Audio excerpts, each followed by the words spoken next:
안녕하세요, 김호준입니다. 청에 있을 때 인간 취급 안 해놓고 내게 특활비 10만 달러 건넸다고? 어딜자? 또 조선일보 기사 제목입니다. 김용 여사 방미 때 10만 달러 특활비를 여성 행정관에게 건넸다고 하는 김희중 씨가 검찰 대질신문 과정에서 70대 할머니인 관저 행정관 장모 씨에게 내가 언제 그런 돈을 받았냐는 질책에 사과하며 쩔쩔맸다는 내용입니다. 그런데 김 전 실장이 특활비를 건넸다고 지목한 여성 행정관은 장모 씨가 아니죠. 이 사실은 이미 진작에 보도된 바가 있습니다. 조선일보 내용은 이명박 전 대통령 측에서 그동안 주장해온 겁니다. 이명박 전 대통령 측 주장을 그대로 받아 조선일보는 마치 돈을 받은 여성 행정관이 장모 씨인 것처럼 둔갑시켜 그 대화를 옆에서 듣기라도 한 것처럼 소설을 하나 만들어낸 거죠. 제가 조선일보에 유일하게 감탄한 점이 이겁니다. 진보 보수가 서로 주장이 다를 수 있고 사안을 보는 방점이 다를 수 있고 그 쟁점을 두고 서로 야유하고 비꼬고 투닥거릴 수 있죠. 그건 얼마든지 그럴 수 있는데 이렇게 생짜로 소설을 써버리는 거 이건 따라잡을 수가 없다. 그럴 때마다 혼자 중얼거립니다. 이 돈 굴다. 김호준의 인정이었습니다.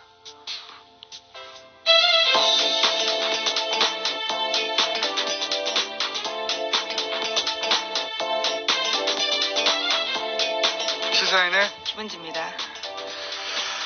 내가 모르고 한 게 나는 아니라고 보거든요. 네, 아침부터 변 이야기를. 이 장모 씨가 아니라는 거는 이미 진작에 기자들이 여기저기 장모 씨가 아니라는 사실 자체가 큰 내용이 아니기 때문에 한두 줄씩 이렇게 나오고 지나갔는데 이 70대 할머니 이제 밥을 해준 할머니죠. 예, 오랫동안 그분한테 돈을 건넨 것처럼 해서 그 대화 내용이 아주 생생해요. 막 옆에서 듣기라도 한 것처럼 녹취를 들었을 리가 있습니까? 예, 참네. 네, 그래서 김희중 전 비서관이 어제 JTBC와 인터뷰를 했는데 그에 대해서 분노했다라면서 자신의 신뢰성을 깎으려고 하는 거다라면서 아예 틀린 보도라고 반박했습니다. 그건 김희중 씨가 그렇게 반박하지 않더라도 진작부터 장모 씨, 왜냐면 여성 행정관이 몇 명 두 명인가 세 명 등장했었거든요. 두 명이었던가요? 근데 이제 이 장모 씨라는 분도 소환이 됐어요. 네, 그렇죠. 예. 딱 하나 그거 사실이다라고 예. 인정하고 있습니다. 소환이 됐다는 사실만 가지고 돈을 받은 사람으로 바꿔버린 거예요. 돈을 받은 사람으로 지목한 여성행정관은 따로 있는데 그리고 그 둘이 다른 사람이라는 것도 이미 보도된 바 있는데 그런데 이제 둔갑을 시킨 거죠. 네, 김희중 비서관이 아니고 전 실장인데요. 이에 대해서는 이런 형태가 저쪽의 대표적인 그릇이다라고 이야기하고 있습니다. 수법인 거죠, 사실은. 예, 이명박 전 대통령 쪽을 지칭하는 것으로 보이는데. 자, 그런 일이 있었어요. 조용조용히 할 일을 하고 있는 조선일보. 근데 이제 이렇게 되면 돈을 건넸다는 10만 달러를 건넸다는 사실 자체가 흔들리는 거죠. 만약 이걸 사실로 믿는 사람들이 있다면 돈을 건넨 게 아니었구나 이렇게 그걸 노리는 거였죠. 예, 그걸 이명박 전 대통령 측에서는 노릴 수 있어요. 이게 이렇게 된 거야라고. 근데 그걸 고스란히 받아가지고 소설도 하나 써주지 않습니까? 그거 언론이 이렇게 하면 안 되죠. 사실 아닌 줄 알면서. 다음 뉴스는요? 아니죠. 첫 번째 뉴스네요. 네. 첫 번째 뉴스로 하도록 하겠습니다. 네. 예. 이명박 정부에서 청와대 공직기강 비서관을 지냈던 장성명 씨에 대한 구속영장이 기각됐습니다. 장 전 비서관은 2011년 민간인 불법 사찰 사건을 무마하기 위해서 장진수 전 주무관에게 국정원 특수활동비를 전달한 의혹을 받고 있습니다. 어제 서울중앙지법 광부영 영장전담 판사가 밝힌 기각 사유는 다음과 같은데요. 주요 혐의에 대한 소명 정도, 피의자의 지위 및 역할, 증거인멸 가능성이 뚜렷하게 드러나지 않은 점, 직업과 주거가 일정한 점 등을 종합하면 구속의 사유와 필요성이 인정되기 어렵다라는 겁니다. 지금 방금 문자가 왔는데 김은지 기자 새 거를 확인해달라고. 아.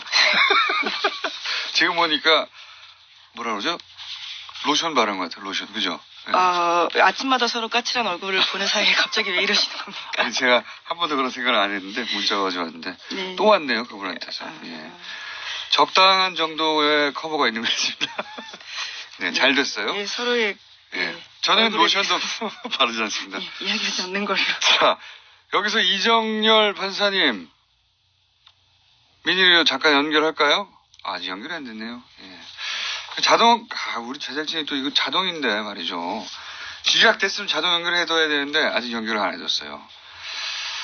홍구형을 내줘야 되겠네요. 자, 잠시 후에 이정열 판사님 연결되는 대로 왜 기각됐을까? 짧게라도 들어봐야 되잖아요. 예. 기각될 만해서 기각됐는지 아니면 이게 좀 이상하다고 생각하시는지 바로 또 연결했네요. 참. 전화 거는 속도는 빠릅니다. 여보세요? 여보세요? 안녕하십니까 판사님. 정결된 겁니까? 네. 예, 공장장님. 네. 안녕하십니까. 지금 네. 그 장성명 청와대 이제 비서관이죠. 예.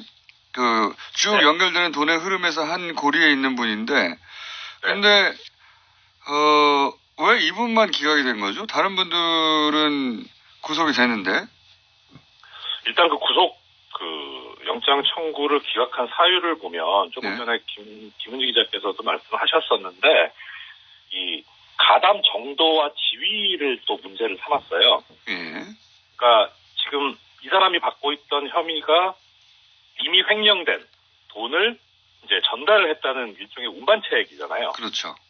그러니까 뭐 횡령을 한 것도 아니고 받은 것도 아니고 그 횡령하는데 공모를 한 것도 아니고 그냥 운반만 했을 뿐이다. 그래서 지금 혐의도 작물 운반입니다. 혐의가 죄명이. 그래서 네. 작물 운반 정도는 가담 정도나 지위에 비추어서 별게 아니지 않느냐.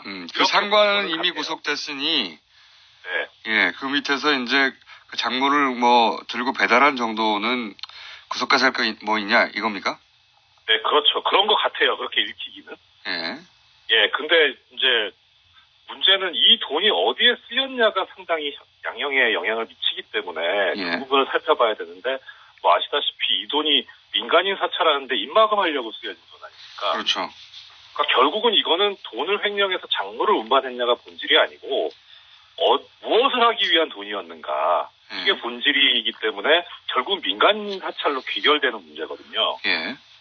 그러면 결국은 다시 돌아가서 예전에 이 서울중앙지법 영장전담 판사들이 해왔던 일관된 이 자세가 다시 또 보이는 거죠.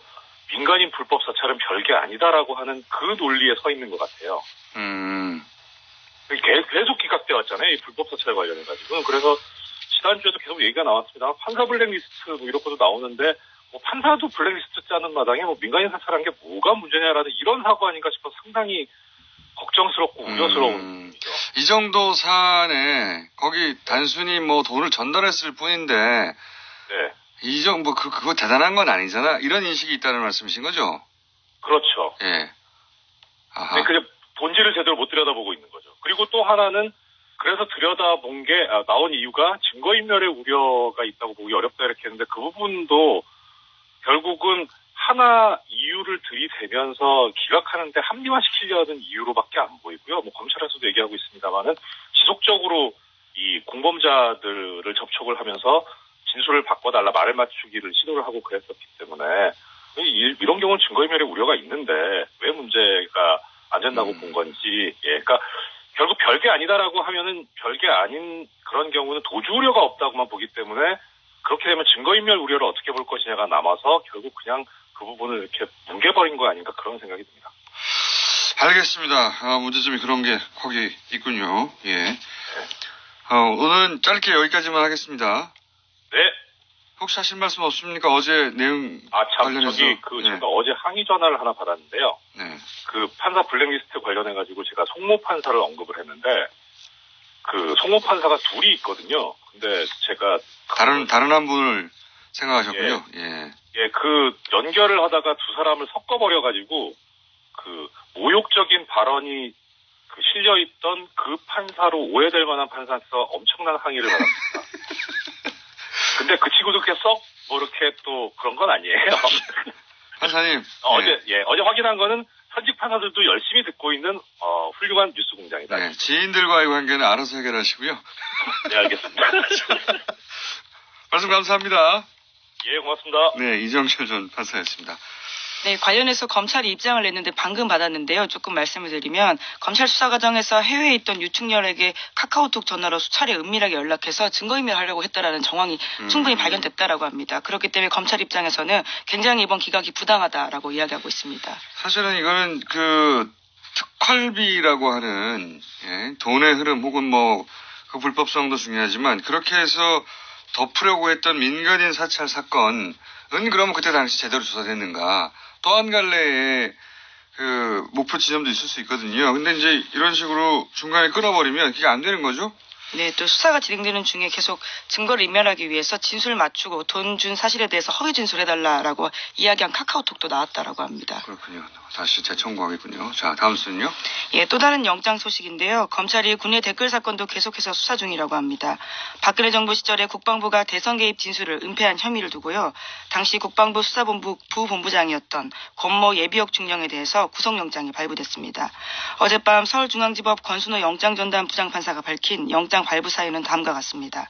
주요 혐의가 소명되고 증거인멸의 염려가 있다라는 겁니다. 이건 말이죠. 계속 지금까지 얘기해왔지만 국방부가 자체 수사하는 것에 대해서 한계가 있다. 이거 다시 수사해야 된다고 말씀드린 연장선상에서 다시 한번 언급할 만한 뉴스인데 당시 국방부가 자체 조사한 거거든요. 당시 네, 자체 수사했을 때는 지금 구속된 권모 전 중령인가요? 예. 네, 부본부장이었습니다. 네. 당시에요. 진술이 어떤 게 나오냐면, 여러분들 덕분에 대선을 치렀다. 잘 치렀다. 또는 사이버 심리전단이 대선에 개입했다. 이런 요원들의 진술이 있었어요. 네, 박근혜 정부 시절에 조사했는데요. 진술은 충분히 나왔습니다. 근데 이거를 그냥 일부 부하들 일탈했다고 이 진술을 없애버리고 대선 개입이 없었던 것으로 다시 조사하라고 해서 대선 개입이 없던 것으로 다시 조사 결과가 나와서 대선 개입은 없다고 발표한 거란 말이죠. 예, 심지어 훌륭하게 조사했던 수사관은 오히려 전보 조치했습니다. 그래서 이 권중령은 이제 퇴임을 했기 때문에 민간인에 대해서 검찰에서 수사해가지고 구속영장 청구했어요. 그런데 그때 당시 수사본부장이었던 대령이 있는데 이분은 현역입니다. 네, 여기는 이제 현역이기 때문에 국방부에서 하고 있거든요. 예, 군검찰에서 수사를 진행하고 있습니다. 여기는 아직도 진척이 안 되고 있어요. 이렇게. 네. 군에서 자체적으로 하면 안 된다는 얘기입니다. 이게. 그 밑에 부하는 검찰에서 수사해서 혐의를 입증해서 지금 구속이 됐는데 군에서 수사하고 있는 그 상관은 더 큰 책임이 있겠죠. 상관은 강간무소식입니다. 자, 어쨌든 지금 사이버 사령부의 대선 개입, 군의 대선 개입도 확인되어 가고 있는 와중입니다. 다음은요. 네, MBC가 이명박 전 대통령의 아들 이시영 씨의 통화 내용 파일도 보도했습니다. 이 녹음 파일에는 이시영 씨의 회사 SM의 다스 자금이 쓰인 정황이 나와 있는데요. SM이 다스의 핵심 부품 업체를 인수해서 몸짓을 불려나가고 있었습니다. 지금까지도 여러 차례 전해드린 바가 있는데요. SM은 이시영 씨가 다스를 우회 상속받기 위해서 만든 회사 아니냐라는 의심이 있는데요. 그에 대한 또 다른 정황 증거입니다. MBC가 연속으로 이제 이 통화 파일 분석해서 다른 뉴스에서는 안 나오는 특종을 연속으로 내고 있어요. 예. 그 중에서 저희가 너무 많은 통화 파일을 어제 공개해가지고 일부만 들려드리겠는데 이 통화 내용을 들어보면 실소유주가 누군지 명확하게 드러납니다. 방금 지금 김은지 기자가 얘기했던 거는 주식이 하나도 없는 이시영 씨가 이명박 대통령의 아들이 다스의 자산을 자기가 최대 주주로 있는 회사에 갖다 썼다. 예, 그렇죠. 그러니까 다스 입장에서 보자면 배임을 한 거죠. 근데 다스는 그냥 두거든요. 그 이유는 다스가 아빠 거니까. 이렇게 하면 이해가 간다고. 이명박 전 대통령이요. 예. 이렇게 이해하면 이해 간다고 하는 한 2주 전쯤에 뉴스 브리핑 해설이 있었는데 고산이 이제 녹취로 나온 겁니다. 네, 예. 당사자들 그러니까 친인척들 사이에서 예. 목소리가 나온 겁니다. SM 인수하는데 자금은 다스에서 나왔다고 뭐 이런 얘기가 너는 어떻게 알았어? 뭐 이런 대화가 나오는 녹취를 MBC에서 보도를 했고요. 자, 지금부터 이제 들려드릴 것은 그럼 다스의 진짜 주인은 누군가? 오랫동안 거의 지난 6개월간 계속해서 해왔던 질문을 정말 답을 얻을 수 있는 자기들끼리 또 대화입니다. 첫 번째 하나 들어보시겠습니다. 시영이는 저렇게 나가지. 이쪽에서는 나를 없애고 싶지. 이렇게 짧게 끊었나요? 좀 더 길게 있는데. 예, 지금 이동영 씨 목소리죠. 네, 예. 이동영 씨는 이제 다스의 명부상 회장 이상은 씨 아들입니다. 근데 네, 또 당시에 총괄 부사장이기도 했습니다. 넘버 2였어요. 그 직책상으로 회사에서 보자면. 그런데 시영이는 저렇게 생각하지. 그쪽에서 나를 없애고 싶지. 이게 무슨 말이냐면 최대 주주의 회장 아들인데 그리고 총괄 부사장인데 이시영 씨가 이명박 전 대통령의 아들이 자기를 없애버리려고 한다는 거예요. 예. 회사의 실권을 쥐기 위해서 자기가 지금 위기에 처했다라는 이야기로 보이는데요. 자, 다음 또 녹취를 들어보시겠습니다. 장이 총괄 부사장으로 있는데 아래 강등 시켜가지고 뭐 정호경 밑에서 이제 아산으로 보내려는 생각을 했던 것 같아 다들. 요것도 이제 통화 내용인데 여기서 이제 형은 이동영 씨 자신을 의미합니다. 통화 상대가 이동영 씨를 형으로 불렀던 사람이라고 이제 유추할 수 있는 거죠. 그러니까 총괄 부사장으로 있는데 강등을 시켜가지고 아산 공장이 있거든요. 그걸로 이제 좌천시켜버리는 생각을 하는 것 같다고 통화 상대한테 얘기를 하는 거예요. 그러니까 최대 주주 회장의 아들인데 최대 주주 회장님의 아들을 누군가가 인사해서 강등을 막 시켜가지고 지방 공장으로 보내버리겠다. 네, 우려가 실제가 됐습니다. 이후에 총괄 부사장에서 그냥 부사장 됐고요. 또 아산 공장 갔습니다. 그러니까요. 이게 이제 최대 주주의 아들인데 이럴 수가 있겠는가. 예, 말이 안 된다. 이걸 드러내는 거고요. 자, 다음도 하나 더 보시겠습니다. 타격을 줘야 회장님도 순수하게 말 들을까 싶어서 그런 분위기가 엮여진 거야. 자, 그 뒤에 더 중요한 오디오가 있는데 이걸 또 우리 제작진이 안 땄네요. 홍군형을 또 내줘야 되겠네요. 한 줄 더 있는데 일단 이건 뭐냐면 이동형 씨가 또 하는 말입니다. 자기한테 타격을 줘야 이상은 회장도 순순히 말을 들을 것 같아서 이 얘기는 이제 주식이 하나도 없는 사촌 동생이 최대 주주 아들인 나한테 타격을 줘야 어쨌든 명부상 회장님도 아들을 괴롭히면 뭘 좀 말을 듣지 않겠냐. 이렇게 자기 입장에서 이제 얘기하는 거예요. 자기 입장에서 왜 나를 이렇게 괴롭히냐. 나를 이렇게 괴롭혀야지. 회장님도 말을 듣지 않겠냐. 그런데 더 웃긴 것은 그 뒤에 아무리 필요 없는 의견이라도 회장님 의견도 중요하잖아. 이렇게. 네, 아무리 필요 없는 의견이라고 스스로 말하고 있습니다. 그러니까요. 그러니까 이게 모순되는 이야기죠. 아무도 필요 없는 의견이라는 말을 하는 자체가 아무도 그 말을 안 듣는다는 얘기잖아요. 실권이 없다는 걸 예. 스스로 고백하고 있는 거죠. 그런데 자기한테 타격을 줘야 회장님도 순순히 말을 들을 것 같아서 이 말은 이제 자기 자존심을 살리는 이야기죠. 한마디로. 실제로 자기를 때리든 안 때리든 회장님은 아무런 실권이 없어요. 이미. 근데 이제 자존심상 나를 이렇게 때려야지.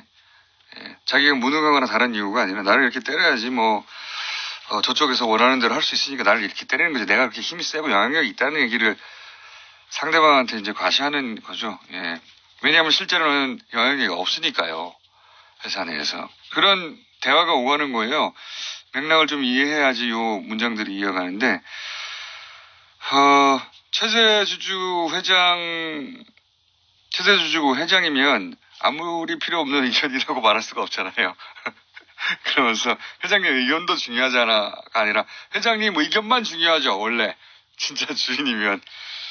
자, 그런 실소유주가 아닌 정황들을 이제 자기들 대화끼리 이렇게 드러내는 겁니다. 자, 이 정도면 사실 다수 실소유주 일반인들이 이해하는 수준에서는 다 나왔거든요. 네, 그렇죠. 최고 결정자들 그리고 친인척들끼리 하는 이야기입니다. 네, 내밀하게 하는 얘기거든요. 다 나온 거예요. 검찰이 이걸 어떻게 이제 입증해 내는지만 남았는데, 뭐 의심의 여지 없이 현재 이상은 회장은 실권이 없다. 이동영 씨도 실권이 없고, 그렇기 때문에 이명박 전 대통령의 아들 이시영 씨한테 쫓겨나고 불만을 가지고 이런 게 조금씩 드러난 거죠. 언제 이명박 전 대통령이 피의자로 여기 소환될지, 피의자로 전환됐다는 얘기는 어제 보도가 나온 것 같아요. 그죠? 네. 피의자 전환 보도는 제가 명확하게 보지 못했는데요. 다시 한번 확인해보고 말씀드리겠습니다. 피의자로 전환이 된 걸로 저는 알고 있어요. 내가 어디서 들었죠? 뉴스보다 빨리 들은 것 같기도 하고 뉴스를 본 것 같기도 하고. 자, 한두 가지 정도 더 짚고 넘어갈 수 있을 것 같습니다. 예, 다스 관련된 소식이 좀 더 있어서요. 말씀드리면요. 검찰이 2008년 BBK 특검 수사에서 드러나지 않았던 다스의 추가 비자금 조성 단서를 잡고 수사 중이라고 합니다. 오늘 아침 한겨레 신문이 보도했는데요. 서울 동부지검에서 꾸려진 다스 수사팀이 2007년 12월 이후에도 다스에서 비자금이 추가로 조성된 단서를 찾아서 수사를 확대하고 있다고 합니다. 요 뉴스는 단신인데 중요한 것이 이렇게 되면은 이제 여러 사람들이 걱정했던 공소시효 문제가 해결되는 겁니다. 예. 2008년 이후로도 비자금을 계속 조성하고 있었다면 그 이전에 조성된 사건을 수사하는 것으로서 공소시효가 간당간당했었잖아요. 근데 쭉 이어져 있었으면 사실은 공소시효 문제가 없기 때문에 2월 말, 뭐 2월 중순, 2월 초 이런 거 걱정 안 하셔도 되는 그런 뉴스입니다. 네, 조세 포탈 공소시효는 이미 만료가 됐다라고 하는데요. 이렇게 되면 더 늘어나게 되는 거죠. 그러니까요. 왜냐하면 쭉 이어진 행위 중에 중간이기 때문에 요게 확인이 되면 공소시효 문제는 없어지는 것이다. 자, 다른 뉴스는 네, 블랙리스트 관련된 소식 빼놓을 수가 없어서요. 말씀을 좀 다스 드리겠습니다. 뉴스 엄청 많네요. 그 뒤에도. 네. 예. 다스 하긴 요즘 지상파 뉴스들 중에 다스 뉴스가 안 나오는 데가 없어요. 예.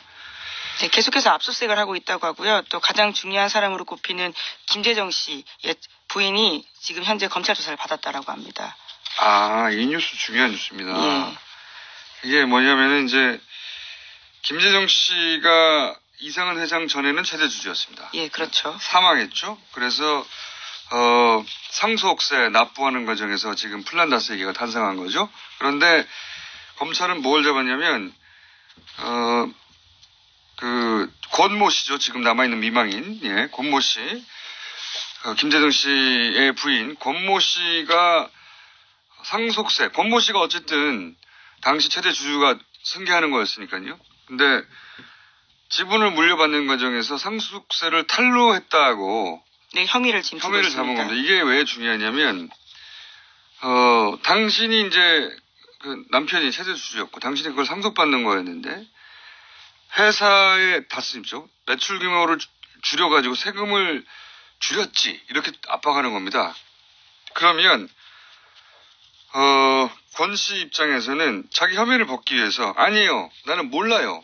자신이 실질적인 소유주가 아니다라는 얘기를 할 수밖에 없는 상황입니다. 그런 말을 하지 않으면 이 혐의에서 벗어날 수가 없는 거예요. 그리고 그게 아니라 맞아요. 내가 줄였어야 하면 이명박 전 대통령은 빠져나가겠지만 자기는 감옥에 가는 거예요.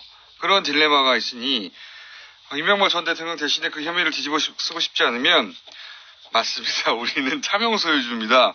라는 말을 해야 하는 압박에 딱 걸린 거죠. 검찰이 아주 핀포인트로 수사를 잘하고 있다. 네. 오늘 많이 했네요. 네, 사법부 블랙리스트 관련된 소식만 하나 좀 전해드리고 알겠습니다. 싶은데요.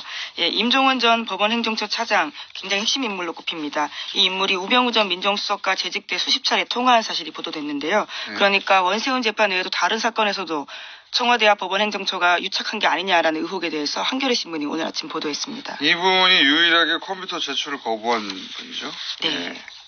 근데 여기서 바로 이제 우병우 전 수석과 통화가 이루어졌고, 예, 그리고 우병우 수석과 통화 이후 청와대가 불편해하며 뭐 질책하며 혹은 청와대 눈치를 보면서 이제 법원이 그 판결을 맞춰간 게 아닌가 하는 정황, 그리고 의심되는 정황들이 있는데 요거 외에도 원세훈 재판에만 그 원세훈 재판은 사실은 명백하게 문건이 나온 거죠. 문건이 나온 네. 것인데 그것만 그랬겠냐? 그것만 그랬을 리가 있나요, 사실은? 네, 우 전 수석이 넥슨 땅 샀다라는 걸로 수사받을 때 수차례 전화 통화를 했다라고 하고요. 당시가 법원에서 영장 발부할 때라고 합니다. 그렇군요. 예. 많은, 우리가, 이거 왜 재판이 이렇게 됐지? 이렇게 생각하는 재판들의, 수많은 개입이 있을 수도 있겠다 싶은, 그런 생각이 듭니다. 예, 두 사람은 개인적 친분은 전혀 없다라고 알려졌기 때문에요. 왜 통화했는지 대해서 계속해서 묻는데 답을 하지 않고 있다고 합니다. 전화하다가 친해졌을 수도 있죠. 개인적으로. 개인적 친분이 없다고 단정하지 마십시오. 예, 그렇게 알려졌다라고 합니다. 예, 직접 물어보지 그 못해서요. 이전은 모르는 사이였으나 이후로 굉장히 친해졌다 이렇게 말할 수도 있는 건데 약간 그건 중요한 게 아니고 통화를 많이 했다. 예. 그리고 원세훈 재판은 문건이 나와서 알게 되는데 그거 하나만 있겠느냐. 저는 절대 그럴 리가 없다고 생각합니다. 본인들이 그러니까 청와대가 관심 있는 재판에 대해서 한 번에서 통했는데 왜 안 합니까? 계속하죠. 자, 여기까지 하겠습니다. 시사인의 김은지였습니다. 감사합니다. YTN 노조가 최남수 사장 퇴진이 이달 안에 이루어지지 않으면 파업에 돌입하겠다는 입장을 밝혔습니다. 전국 언론노조 박진수 YTN 지부장 연결해서 입장 들어보겠습니다. 안녕하세요. 안녕하십니까. 네. 이제 MBC도 파업을 마감한 지가 오래됐고 KBS도 며칠 전에 파업을 마감했습니다. 근데 YTN은 뭐랄까요? 사람들이 일반인들이 듣기에는 왜 지금 와서 파업을 하는 거지? 이렇게 생각할 수 있거든요. 예. 최남수 사장 사퇴를 노조가 요구하고 파업까지 가게 된 이유가 뭡니까? 저희도 너무 속상하고요. 참 처참한 마음이 그리 없는데요. 지금 이 최남수 사장은 언론사 사장으로서 부적격하다는 자질 문제도 있지만 현재 제일 큰 사퇴의 이유는 사장이 되기 위한 전제 조건이었던 합의에 대한 파기입니다. 예. 구성원들은 자질에 대해 신대하게 부적격자라고 이 사람을 판단했고요. 예. 최남수 씨 사장을 계속 선임을 반대했었던 입장이었습니다. 네. 그런데 지난 12월 말에 주주총회를 앞두고 제가 단식 농성이 들어갔었고요. 네. 상황이 거의 화약고 같은 분위기였는데 그런 상황에 언론노조가 이 파국을 막기 위해 중재에 나섰고 결국 3자가 최남수 씨, 언론노조, YTN 노조가 모여서 진통 끝에 합의문에 서명하게 된 것입니다. 네네. 좀 말이 길어졌는데요. 이 합의문은 사실 여러 가지 조항이 있지만 크게 보도국 독립, 그리고 혁신, YTN 바로 세우기, 즉 적폐청산위원회 구성이 큰 제목이었습니다. 그런데 최남수 씨가 맨 처음 과정인 보도국 독립에 대한 부분부터 합의를 파기해버렸습니다. 이 보도국 독립에 대한 부분은 보도국 독립의 명문화와 더불어서 보도국장 내정자에 대한 부분도 합의했던 것이 이 사안인데요. 예. 취임하자마자 이 약속을 쓰레기통에 던져버렸고 결국 합의문은 적폐청산과 보도국 독립, 개혁을 하기 위한 최소한의 약속이었는데 이 부분을 저버렸기 때문에 구성원들은 이 사람이 적폐의 비호의 인물이고 보도국 퇴행에 앞장설 게 뻔한 최남수 씨가 합의마저 파기한 상황에 절대 사장으로 인정할 수 없다는 것입니다. 그러니까 이제 선임 이전부터 노조가 반대했지만 선임된 이상 보도국의 독립 정도는 최소한 약속을 확실히 해야 이제 회사가 정상화될 수 있다고 판단해서 이제 3자 합의하에 보도국장 선임 문제를 합의했는데 그것도 깼기 때문에 자격도 없고 약속도 깼으니 인정할 수가 없다. 한마디로 요약하면 이렇게 되는 거네요. 그런데 지금 이제 이런 파업 문제는 사실은 구성원들 내부에 얼마나 동참을 끌어내느냐, 얼마나 공감을 얻느냐가 굉장히 중요하지 않습니까? 지금 현재 내부 분위기는 어떤가요? 분위기를 짧게 말씀드리기 전에 짧게 한 말씀 더 드리면 이게 얼마 전에 밝혀졌는데요. 최남수 씨가 그 회사 경영 라인에 있는 모 간부에 대해서 심한 공포심을 느끼고 있다는 정황이 포착됐고요. 최남수 사장이 회사 간부한테 공포심을 느끼고 있다고요? 그게 무슨 말씀이세요? 최남수 씨가 모 간부로부터 발언에 의하면 맞아 죽습니다. 이 간부로부터. 근데 본인은 지금 농담으로 했다고 하는데 이 말을 수차례 했다는 것이 밝혀졌고, 며칠 전에는 그 간부 또한 자기 의견과 다른 결정이 나면 최남수 씨에게 고성을 지르고 문제제기했다고까지는 본인 입으로 지금 시인한 상태입니다. 결국 박근혜 정부에 의해서 주요 부역을 했던 간부진에 의해서 이 사람들이 조정되고 있는 게 아닌가 이런 상황이 다 된 거고요. 그러니까 지금 따라서- 말씀, 잠깐만요. 예. 제가 이제 처음에 잘 이해가 안 갔는데 이렇게 이해하면 맞습니까? 그러니까 회사 내에 네. 그 박근혜 혹은 뭐 이명박 정부 시절부터 있어왔던 간부들이 있는데 많습니다. 네, 대부분입니다. 대부분입니까? 그 간부들이 최 사장이 이제 과거에 쭉 해왔던 대로 하지 않고 다른 결정을 하거나 하면 대놓고 항의를 하거나 뭐 욕설을 하거나 이런 식으로 압박을 해서 최 사장을 그쪽으로 몰아간다. 이런 분위기가 있다는 겁니까? 예, 욕설은 제가 뭐 확인된 바는 없고요. 네. 이 어떤 뭐 주총에 대한 연기를 많이 회사가 결정했는데 그걸 왜 했냐고 막 고성을 지르고 협박을 했다는 정황이 있었고. 사장한테요? 예. 노조와 결정한 사안을 가지고 이걸 그대로 가져가면 제가 맞아 죽습니다라는 이런 발언을 두어 차례 뭐 했다는 정황도 포착이 됐습니다. 맞아 죽는다는 얘기는 누구한테 했다는 겁니까? 최남수 씨가 그 당시 3자 합의 과정에서 저는 그 자리에 없었는데 합의 과정에서 그 회사 간부들의 정황을 전달한 걸로 이렇게 사장이 회사 간부한테 맞아 죽는다고. 예. 그, 근데 이제 그 말을 농담으로 했다고 하는데요. 그게 밝혀진 게 저희가 알아서 밝히는 게 아니라 회사의 입장문을 쓰는 과정에서 원안이 한번 잠깐 회사 게시판에 올라옵니다. 근데 그 원안에 본인들이 그 녹취록을 올립니다. 맞아 죽습니다. 이런 얘기를. 그래가지고 사실 구성원들은 더 분노하게 됐고요. 아까 질문하신 거기 돌아가면 지금 회사가 이대로 가서는 안 된다라는 게 뭐 당연한 상황이고요. 어제 춘천에서 올라온 조합원 한 분이 이런 말로 대신할까 합니다. 일을 하고 싶습니다. 제대로 일을 하고 싶습니다. YTN은 100만 촛불혁명으로 국민의 그 요구에 엄중한 요구에도 불구하고 아직도 보도국도 정상화도 단 한 발짝도 못 나가고 있는 상황입니다. 이게 현실인 것 같습니다.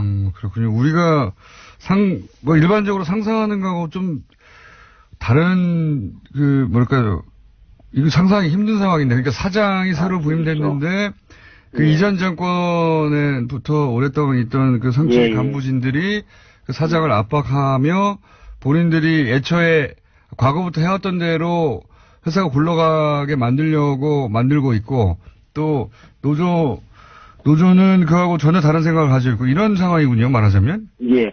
결국 충격적인데요. 예전 시스템을 그대로 가느냐 안 가느냐 문제보다 저희가 판단할 때는 결국 자기 자리에 대한 부분, 결국 그 자기 자리 또한 지금 뭐 권력이라고 생각하면 할 수 있겠죠. 그 부분인 것 같습니다.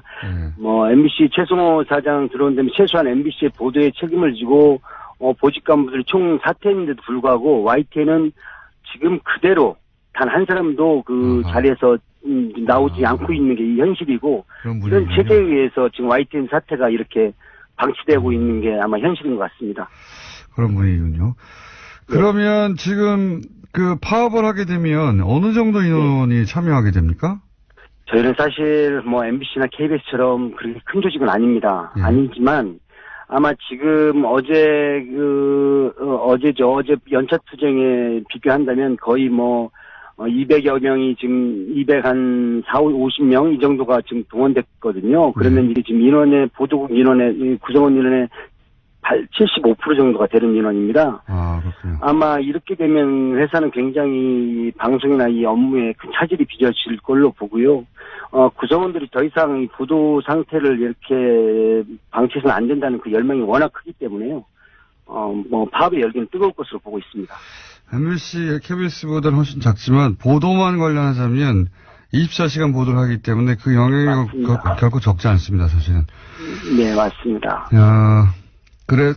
이 상상하지 못했던 분위기인데 그 이전부터 있던 간부들이 새로운 사장으로 인해 자신의 자리가 없어질까봐 혹은 해왔던 대로의 보도 관행 혹은 보도 관점이 무너질까봐 이런 이유로 해서 사장을 압박하고 거꾸로 사장은 그쪽의 눈치를 보고 재밌는 상황이에요. 그 중요한 것은 그분들이 회사의 이사진들도 굉장히 긴밀히 관계를 유지했던 분들이라는 얘기입니다.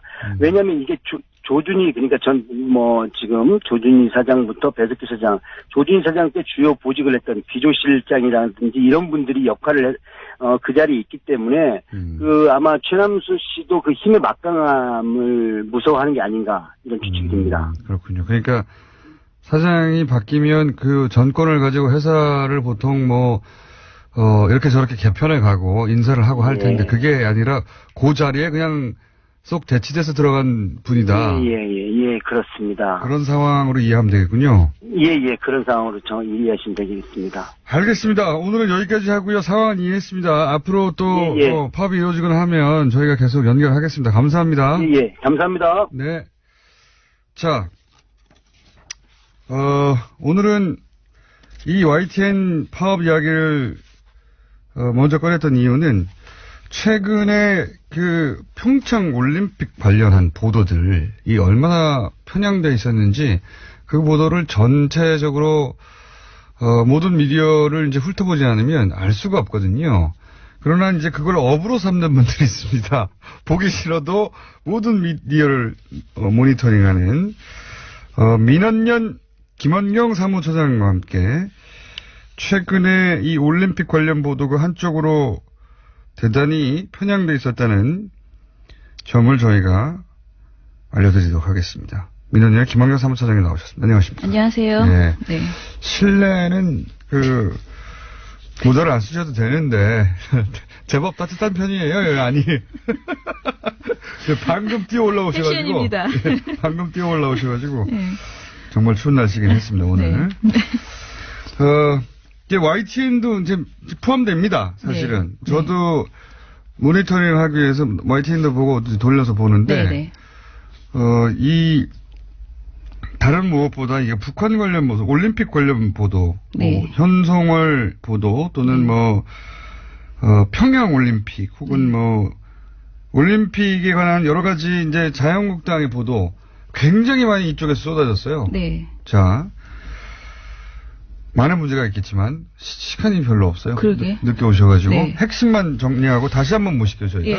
일단은 총체적으로 정말 많은 문제가 있었어요. 그래서 시간대별로 그냥 제 얘기를 해보면요. 먼저 미녀 응원단만 강조하는 언론 행태가 일단 가장 문제라고 저는 생각을 하거든요. 그러니까 보도가 처음에 나오자마자 관련 그 예상이 나오자마자 미녀 응원단의 규모가 어떻게 될 것이냐, 누가 올 것이냐, 이런 식으로 미녀 하는 그런 언론 행태가 있었고, 두 번째로는 현성월 단장 관련 보도에서 정말 스토킹에 가까운 그런 한심한 보도를 했다는 거. 속보. 네.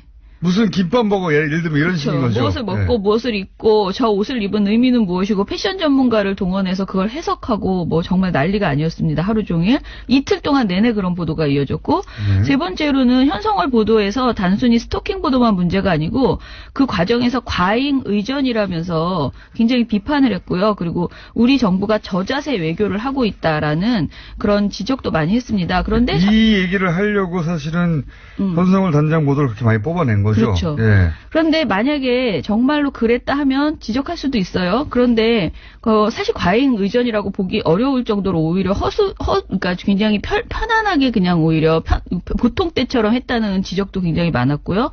그리고 저자세 외교라고 할 만한 내용이 없었음에도 불구하고 추측성 보도를 계속하는 거죠. 그리고 네 번째는 우리 측 방문 행사와 관련해서 북측 선수단의 평창 올림픽 그 기간 내 활동 비용이 남북 교류 협력 기금에서 지원될 가능성이 있다. 만약에 그렇게 된다면 이것은 유엔 안전보장 이사회 대북 제재 결의 위반 소지가 있다. 위반이다도 아니고 위반 소지가 있다라고 지적하는 식의 비용을 문제 삼는 보도들이 이어졌고요. 마지막으로 지적할 것은 이런 전반적인 내용들이 거의 다 자유한국당 등의 그 야당의 주장이에요. 근데 야당의 이게 전부 다 자유한국당의 주장입니다. 사실은. 그죠. 네. 야당의 올림픽에 대한 헐뜯기식 주장, 이렇게 트집 잡는 주장 이런 내용들을 언론이 너무 무비판적으로 그대로 옮겨주고 있다. 사실은 이게 놀라운 것은 이번 평창 올림픽 관련해서는 말이죠. 정부가 내놓는 뉴스가 없어요. 그렇죠.